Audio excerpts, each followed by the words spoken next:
Ollie Watkins or Viktor Gyokeres? This is going to be a video that looks at the numbers and purely the numbers, people. I'm going to say it from the very off, and if it's not for you, that's completely fair enough. I'm no expert scout. I'm no expert on these two players. I've got my thoughts, I've got my opinions. Of course, I've watched a lot of Ollie Watkins. I've watched a bit of Viktor Gyokeres. But what I want to do is look purely at the numbers, because it's a very interesting debate that's been going on social media for a good week or two now. Clips have been emerging of Viktor Gyokeres where he's not looked quite as impressive as maybe the numbers suggest. I thought Ollie Watkins looked brilliant the other day against Newcastle, but he's not been starting for Villa. There's questions over whether he might leave. And actually people are starting to put the two against each other, or who would be the better option for Arsenal. But the other reason we're talking about this, because something emerged that I nearly talked about on the Goonerverse too, but I thought this was kind of more looking back than looking forward. But it does suggest that maybe there's a chance Arsenal could pick up Ollie Watkins this summer. Here, as brilliantly scripted by Kiyama, is a conversation between Gary Neville, Jamie Carragher, Roy Keane and Ian Wright on Ollie Watkins on the overlap. Jill Scott was there too. Carragher said, "Someone told me that Aston Villa offered him to Arsenal." Ian Wright said, "You think?" And Carragher said, "I know that actually they didn't offer enough money," talking about Arsenal. Gary obviously called him Fabrizio Romano, but there we go. So that was just, there was a video sort of attached to that tweet, but obviously I'm just giving you the little scripted bit there. But I watched that conversation. Yeah, Carragher basically came out and said, Villa actually, before they sold John Duran, we're looking at maybe the Watkins deal to Arsenal instead, knowing Arsenal needed a striker. That was actually something that they were exploring. Instead of letting John Duran go, Arsenal came in with 40 million, but they would have wanted near 60 million. And then we got this from James Ollie, African Gooner, aggregating the news that Ollie Watkins wanted the move to Arsenal in January, but it was Aston Villa who came to Arsenal and offered him for 60 million, and then Arsenal bid 40 million. Immediately, this is all making sense to me. I was wondering, why would Arsenal go in for a player like Ollie Watkins for 40 million and not just spend the extra 20 to get a 60 million pound player, which I thought was pretty good value at the time, if it meant A, addressing the injury crisis, and B, helping sort of recharge our title charge, our bids for a successful season. And it actually makes so much more sense now that it was Villa that brought him to us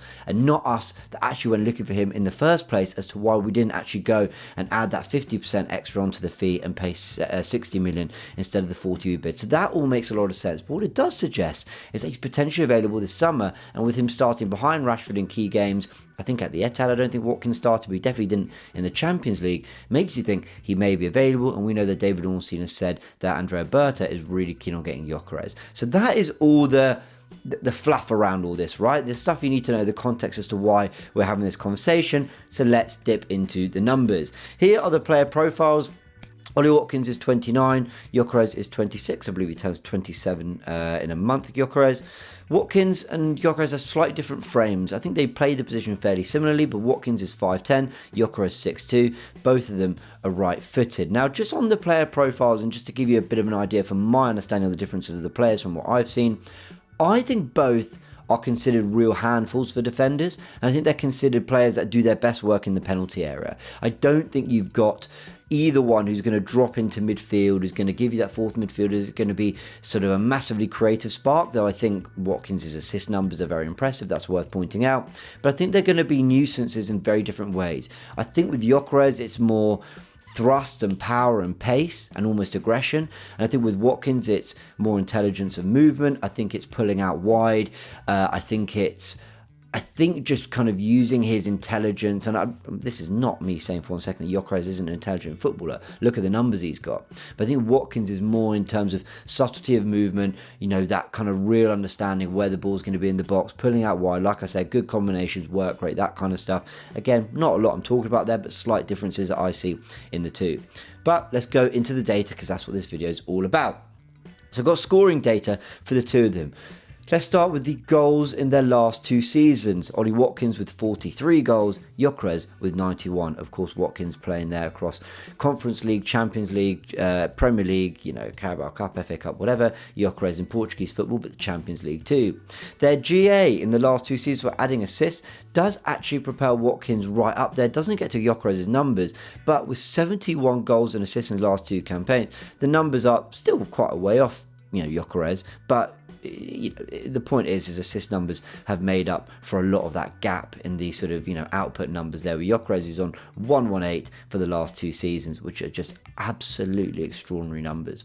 But then they both played in the Championship. They both played 3 full campaigns in the Championship as well. I think there was 11 extra appearances for Swansea for Gyokeres in a 4th campaign before he became a regular playing for Coventry.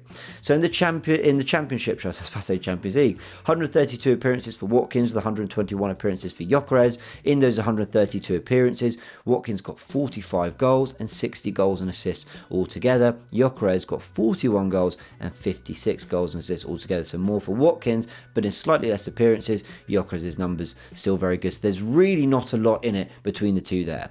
So then I look at FBF numbers. What are FBF telling us? Well, I've got to be honest, Gyokeres starts to come out on top for a lot of this stuff. Watkins, as you can see, his numbers there, slightly lower on Viktor Gyokeres's, and this is their FBF numbers. Look at their percentile. What does the percentile mean? It basically means if you're in the 95th percentile, that you're in the top 5% for strikers in said criteria. And what we're looking at here is men's top 5 leagues, Champions League and European football too. So they are compared, they're on the same playing field here.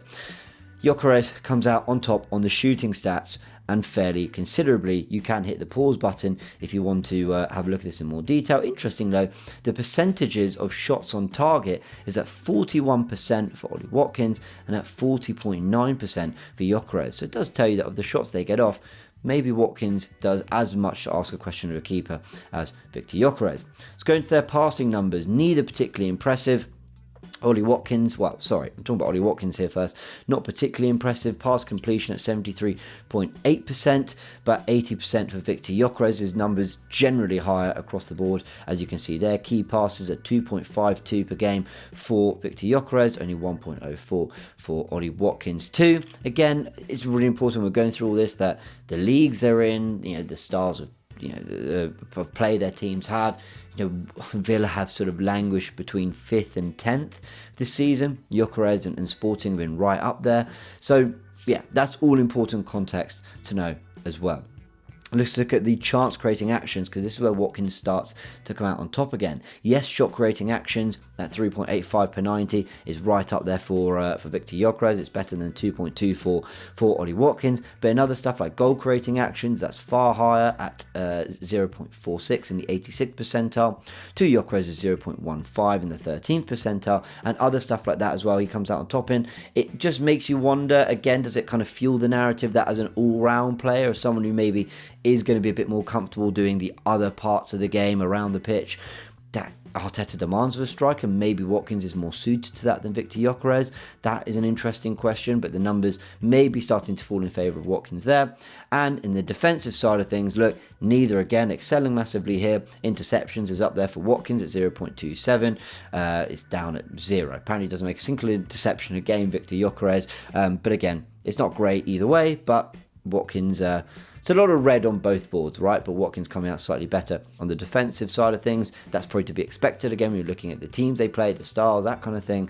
What I would say though is I did have someone in the comments of my breakdown for the Gyokeres video we did here on the Goonerverse, letting me know that Gyokeres, it might be one thing playing for Sporting, but actually playing for Sweden works incredibly hard, and there's a lot to suggest that his defensive numbers and his output and work rate on that front is actually very, very good. So, like I said, we can look at data, we can talk numbers, but it's important to watch these players too. More on that in a sec. I just want to give you what Football Manager is rating the two of them out of 20. Why do I do this? Because it's slightly annoying that Football Manager haven't dropped a new version, right? So this is going back to FM24, so I think the latest update would have been the end of last season. Now that is important to remember, but also crucial to know that was a time where Ollie Watkins was on fire, as was Viktor Gyokeres. This season maybe the numbers are more skewed in favour of Gyokeres and away for Watkins, because he's maybe not having quite as good a campaign. So they're not quite as updated. But the reason I always talk about Football Manager is because they have pools of scouts, and actually their data, their information is used regularly by football clubs. There've been articles talking about this too, and they know what they're talking about. I very rarely come across players that are rated by Football Manager, that are talked about going to a certain level, that don't get there. So I trust their database. And apart from passing, which out of 20, is a 13 for Watkins, a lot of this stuff like technique, dribbling, or first touch actually surprisingly falls in Gyokeres' camp. I thought Watkins was going to come out on top for a lot more of this stuff from Football Manager, but he doesn't. Finishing 17 to 16 in favour of Gyokeres, long shots 12 to 11, but heading and crossing falls in favour of Watkins. And then on the last set there, we've got teamwork, work rate, pace and strength. Apart from them both having incredibly high work rate, something that Mikel Arteta will want from his strikers, you can understand why we're being linked to the two of them. Teamwork falls in favour of Watkins, but pace and strength in favour of Gyokeres with his 6'2" frame and his general kind of physical attributes that you can see in game when you're watching it. It's probably not that surprising. So to sum up, at 26 years old, Gyokeres is 26 to 29. You probably want the 26-year-old, right? In terms of hype and expectation around him and kind of who's been talked about in the last year, I think that's all with Viktor Gyokeres right now. I think if you just look purely at the numbers, whether it be the FBref underlying numbers, whether you look at how Football Manager rates him, whether you look at the pure goal scoring, that falls in favour of Gyokeres. But a lot of people I really, really trust online are saying, go for Ollie Watkins. Gyokeres, a lot of people feel that Gyokeres is a bit clumsy, that he's a bit, lacking in a little bit of guile and class that maybe Ollie Watkins has, that maybe he's not quite as... he's more sort of maybe brute force and kind of, all about the final action and finishing, and Arsenal will need more from their striker that perhaps Ollie Watkins has. Now look, I'm just portraying some of the insight and opinions I've seen online, which actually prompted me to go make this video, because it's interesting how the numbers and data can sway so in favour of Gyokeres from a surface level perspective. But a lot of people who, like I said, whose opinions I really trust, are saying Watkins is the better player. Both would come in at around £60 million as well. So you're looking at going, it's a big decision for Arsenal, because the 3 years is probably quite a big difference in terms of age. And then you've got, two players that are doing it in very different leagues. But if you put Watkins in the, if you put Gyokeres in the Premier League, or actually put Watkins playing in Portugal, how much would their numbers sort of close in on one another? I don't know. I'd love to see that. Unfortunately, we're not going to get that answer. But what we can do is make a prediction. And I have a feeling that Gyokeres is what Berta wants and not really what Arteta wants. And I asked this question in a previous video, who gets the final say? I still think it's going to lie with Arteta, though for once I actually quite like it to lie with someone else. I don't know why. I mean, perhaps I'm being really short-sighted and just sort of getting excited by the brand new shiny toy when I say that.